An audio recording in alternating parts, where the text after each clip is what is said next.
means they had collected coins for the expedition. Jessica also makes the same fumble when she says that they were ready for cherry tomatoes. She then corrects herself and says that they are ready to defeat the spider monsters. That is all Dongshik needs to hear, and he issues a command to his team to follow his lead. The boys are excited to go on the expedition, and the girls are super excited for the cherry tomatoes. And as Dongshik leads his group, he thinks that he will get those magical cherry tomatoes and become a great dad, no matter what it takes. Next, we see the scene inside the tower. Theo is roaming the middle levels of the tower as he sighs about his goal. He wonders when his sales amount will reach 1,000 tower coins. He looks quite dejected and tired. Theo says that the maximum amount of cherry tomatoes that he could store in his bundle was 15,000, and even if he sells out completely, he would have to go back and forth more than 10 times to reach his goal. Theo decides to forget the complex things for now. At this time, his focus is to make as much money as possible, and right now, he is on the 38th floor,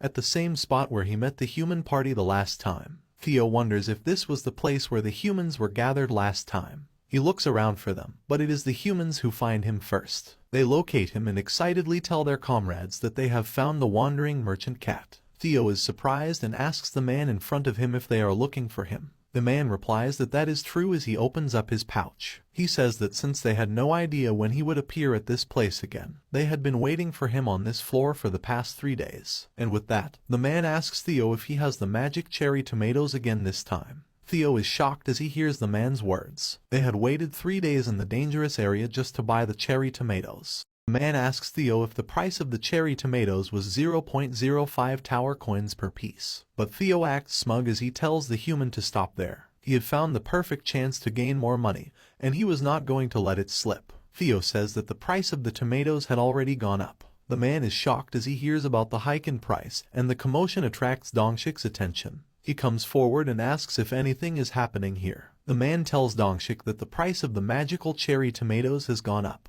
Dongshik gets to business and asks about the new price, and Theo says that it's 0.07 tower coins now. But contrary to his cool and confident act, he is nervous inside. He wonders if he raised the price too much, but it turns out that his price was not a big deal when compared to the value of his product. Dongshik says that if that were the case, he would like to buy 200 fruits. He drops a pouch of tower coins in front of Theo, who is shocked. Even the other team members think that the price was justified. They say that it would be weird if such a great item was sold at a low price, and they think that if they fail to buy the cherry tomatoes this time, there is no telling when they will next come to market. With that, the people start demanding the amount of fruit they require. After a while, Theo is yet again sold out. He is glad, but he is also surprised that it was too easy. His basket is empty, and in front of him are pouches full of tower coins. Some are even on the floor. Even though he had raised the price, all 15 cherry tomatoes were sold out in a flash. As Theo is busy contemplating his situation,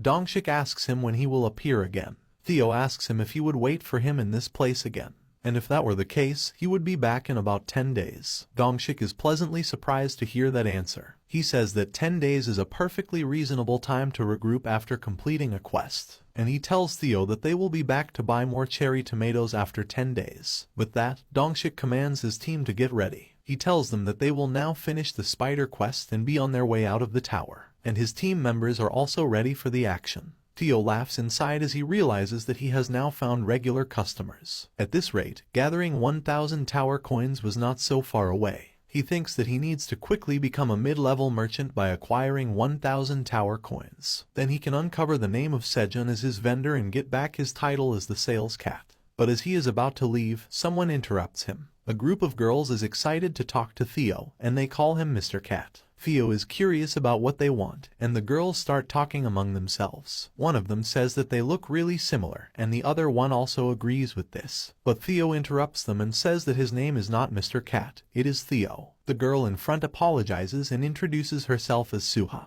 Then Theo asks her what she meant by look-alike, and Suha replies that Theo looks like a cat she knows. He tells her that she must be mistaken. He says that he is the only handsome cat in the world. With that, Theo turns around and says that he was busy, so he will get going.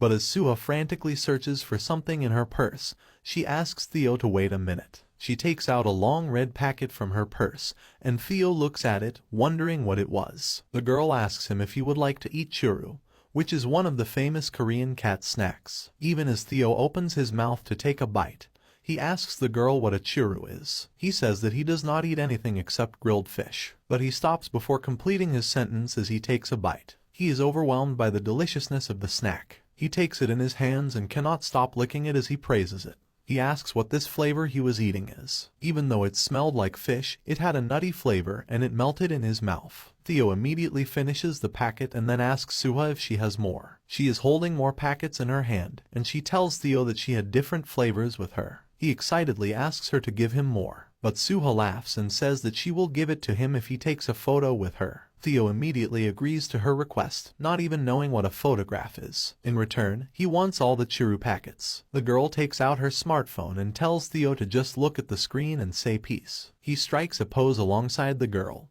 and the photo is clicked. Theo leaves happily while licking the churu packets, and Suha waves goodbye to him. Her friends are surprised, and they say that it was the first time they saw someone bring cat snacks inside the tower. But she asks Suha if she found Theo cuter than what everyone said. The other girl also says that it was nice to see Suha smile like that. She asks her if she would come here to see Theo the next time too. Suha smiles as she looks at the picture she clicked with Theo, and she says that she will surely come again. Now, we are shown the scene of Sejun's cave. The Black Warrior Rabbit is in the water, and Sejun is encouraging him. He was giving the Black Rabbit special swimming training right now. Sejun asks the readers if they are afraid that it would be dangerous because of the piranhas, but it seems like that is not the case. Other rabbits are also watching the Black Rabbit from the sidelines. Sejun tells him to relax his body and stretch the floating tube made with green onion leaves forward. The rabbit follows his instructions, and Sejun says that he is doing a nice job. He then tells us that, for safety reasons, he had temporarily blocked the holes from which the piranhas came. He was in the water too, and even though he had checked the effectiveness of his block a few times,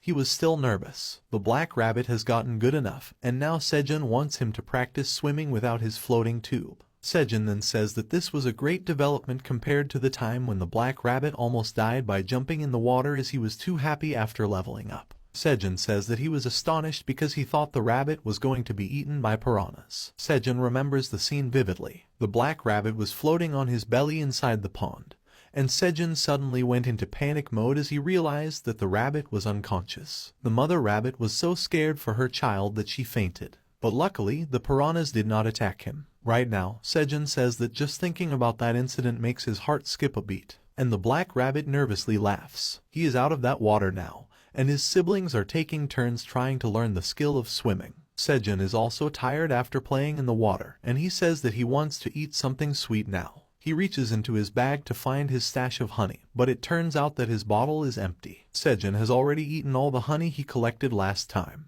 Thinking about the honey, Sejun is reminded of the poison honeybee, who has not come out of her hive since she set it up inside the cave a few days ago, and Sejun wonders if something happened. But then he sees something that shocks him in the Black Warrior Rabbit. There are numerous small poison honeybees around the hive, and Sejun can read their information window, stating that they were the babies of the poison honeybee. Sejun is surprised. It has been so long since he last checked on the honeybee, and now there were so many children around the nest. Sejun wonders if they were all kids of the honeybee he knew. He had not even noticed them before today. Sejun thinks for a while and decides that since she has not seen the bee for a while, and because she has kids now, he needs to congratulate her. And as Sejun looks at his tomato fields, he says that he cannot visit her without a gift. And then he takes the only gift he can afford in this place, tomato flowers. But the baby poison bees are curious when they see Sejun approach their nest. Sejun calls out the honey bee and asks her if she could come out for a moment. He is holding a bouquet of tomato flowers in his hand, and 2 rabbits are with him. Sejun says that he has a gift for her housewarming, but then he suddenly notices that the baby bees are looking aggressive. Their eyes are glowing red, and they are angrily flying towards Sejun. The farmer rabbits run away when they see the bees approaching them. Sejun is shocked, and the Black Rabbit summons his hammer to fight against them. Sejun asks the bees what they are about to do. He tells them not to do whatever they were planning to do because they are not enemies. And as he says that, someone inside the hive is listening to him.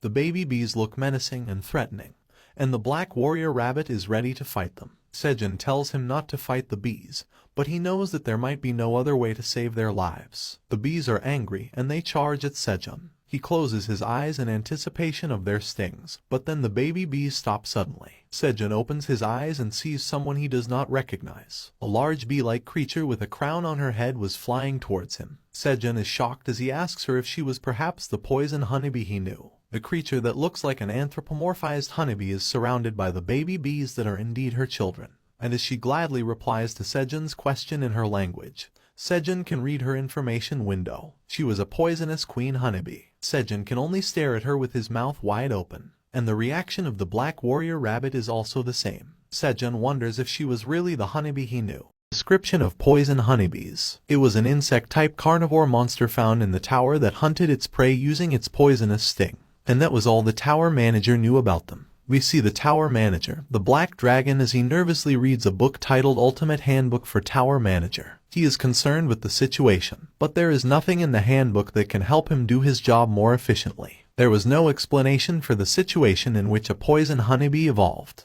But since it did not look dangerous, the manager decided to just keep an eye on the situation for now. He would ask for the details about poison honeybees and what to do with them from his grandfather later. And as the dragon